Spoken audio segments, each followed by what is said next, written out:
পুজোতেও আরজিকর কাণ্ডের বিচারের দাবি, মেয়ের মৃত্যুর বিচারের দাবিতে ধর্নায় বসছেন নিহত চিকিৎসকের বাবা মা। পঞ্চমী থেকে দশমী বাড়ির সামনেই অস্থায়ী মঞ্চ করে ধর্নায় বসছেন নিহত চিকিৎসকের বাবা মা। দুর্গাপুজোর পঞ্চমী থেকে দশমী পর্যন্ত ধর্নায় বসতে চলেছেন নিহত চিকিৎসকের বাবা মা। আরজিকর কাণ্ডের বিচারের দাবিতে ধর্নায় বসতে চলেছেন নিহত তরুণী চিকিৎসকের বাবা ও মা। মেয়ের মৃত্যুর বিচারের দাবিতে তারা ধর্নায় বসবেন। পঞ্চমী থেকে দশমী পর্যন্ত অস্থায়ী মঞ্চ করে ধর্নায় বসছেন নিহত চিকিৎসকের বাবা মা। আমাদের সঙ্গে এই মুহূর্তে সরাসরি রয়েছেন প্রতিনিধি মিন্টু চক্রবর্তী। মিন্টু, দুর্গাপুজোর পঞ্চমী থেকে দশমী পর্যন্ত ধর্নায় বসে চলেছেন নিহত চিকিৎসকের বাবা মা, জানাচ্ছ? হ্যাঁ, দেখো, পরিবার সূত্রে ঠিক এই রকমই জানা যাচ্ছে। বিষয়টা হচ্ছে আজকে 56 দিন অতিবাহিত হতে চলল। কলকাতা পুলিশের হাতে একমাত্র একজন যে প্রথমজন যে প্রত্যক্ষভাবে যে এই ঘটনার সাথে যুক্ত সেই একমাত্র গ্রেপ্তার হয়েছে। প্রত্যক্ষভাবে অর্থাৎ এই ঘটনার সাথে যুক্ত সেই রকম এখন পর্যন্ত কেউ গ্রেপ্তার হয়নি।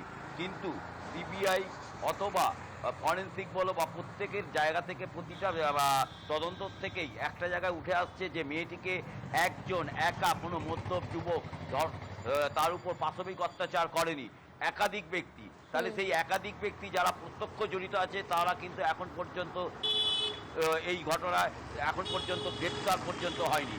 তারই দাবিতে নির্যাতিতা গত 2 বছর ধরে তার নিজের বাড়িতে দুর্গাপুজো করতো, ঠিক যেইখানটায় তিনি দুর্গাপুজো করতো অর্থাৎ তার গাড়ির গ্যারেজে অস্থায়ী মঞ্চ তৈরি করে পঞ্চমী থেকে দশমী পর্যন্ত সুবিচারের দাবিতে নির্যাতিতার বাবা মা এবং এলাকাবাসীরা ধর্নায় বসবেন। এইরকমই পরিবার এবং এলাকা সূত্রে জানা যাচ্ছে। আমি একটু কথা বলে নেব এই এলাকারই একজন বিশিষ্ট। দাদা, কি বলবেন?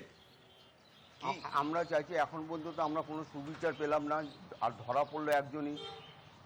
এই সুবিচার যেন পাই আমরা, সেই জন্য যেখানে দুর্গা পুজোটা হতো, এবার তো পুজোটা হচ্ছে না, সেই পুজোর জায়গাটা আমরা ধর্ণা মঞ্চ করছি সুবিচারের জন্য, যে আমরা দশমী পর্যন্ত থাকবো ধর্ণা মঞ্চে। এবার আমরা চাই এটা সুবিচার হোক। এখন কি পরিবারের লোকেরা থাকবেন না এলাকার লোকেরাও? আপনারা? আমরা এলাকার প্রতিবেশী লোকরাও সব থাকবো। যে যেরকমভাবে পারবে সবাই থাকার চেষ্টা করবে ওদের সাথে। এবার জানি না এই সুবিচারটা আমরা কতদিন পাবো কি পাবো না এখন পর্যন্ত বলা যাচ্ছে না, কিন্তু আমরা চাই সুবিচারের জন্য আমরা এই জায়গাটা ধর্নায় বসছি আমরা। আপনি কি এই এলাকারই? আমি এলাকারই বাসিন্দা। আপনার নাম? আমি পরিতোষ রায়। শুনতে পেলে যে এলাকার লোকেরও বক্তব্য অর্থাৎ সুবিচারের দাবিতে এখন একেবারে মিন্টু, অর্থাৎ পঞ্চমী থেকে দশমী পর্যন্ত নিহত তরুণী চিকিৎসকের বাবা মার পাশাপাশি এলাকাবাসীরাও ধর্নায় বসবেন। নজর থাকবে আমাদের। ধন্যবাদ তোমাকে।